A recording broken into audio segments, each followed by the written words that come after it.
The odds reflect here just how big a favorite Real Madrid is entering this match. Tell our audience a little bit about what they can expect from the underdogs. This is not your grandpa's Dortmund. In the years that Dortmund was making Champions League finals, they were legit and stocked to the brim with young talent. This is not that. Marco Reus, who was on those teams, is still on this one, but he's a bit player at this point. I think he's 34 or 35 years old. And they took a weird pivot. Dortmund used to be the club that kind of the next hot up-and-coming star would go play for. Dortmund was the next step to the super club. They pivoted after the Haaland years to basically try to bring in some prime age veterans, and it just hasn't made them nearly as formidable as they used to be. I mean, Nicholas Füllkrug is their striker. He's a nice player, but he's kind of a journeyman veteran striker. He's a solid big five guy, but not someone that you would expect to be starting in a Champions League final. But then again, Joselu is not the type of guy that in Champions League semifinal, I was expecting to score 2 goals when he came on as a sub.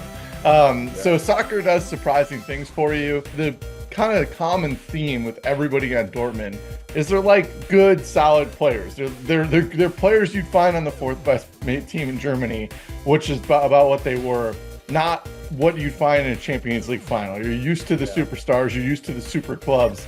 This Dortmund team is not that. Well, for Real, they are far from a scrappy bunch. They took the next big star from Dortmund in this offseason when they added Jude Bellingham and ushered in yet another era of success. They have truly world-class players all over the pitch, and they are about to add one of the greatest players in the world in Kylian Mbappe right after this game. Not only that, not that they needed it, they got a little extra motivation when club legend Toni Kroos announced he'll be retiring from the team after this match. He's one of the best 2 or 3 guys on the team all year, and he's still walking away. So, Brett, it's safe to say that this isn't the greatest Real Madrid team of all time, but they are pretty damn good.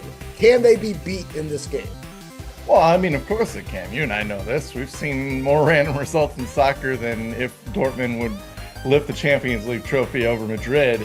But I mean, they are less of a star-studded Madrid team that we've seen, but they're probably far more functional than we've ever seen them. I mean, Tchouaméni is out, but between Tchouaméni, Bellingham, and Camavinga, they're 3 young midfielders. They have some of the best midfield talent in the world.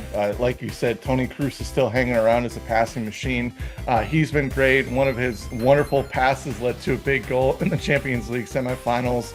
I just think that this team is grittier than we've seen in previous versions, and grittier in the sense that they've been through an injury crisis. I mean, they were like team torn ACL for a while. You are looking for a reason that they lose. Courtois is considered one of the most, you have your Courtois feelings, obviously, as a former Chelsea guy.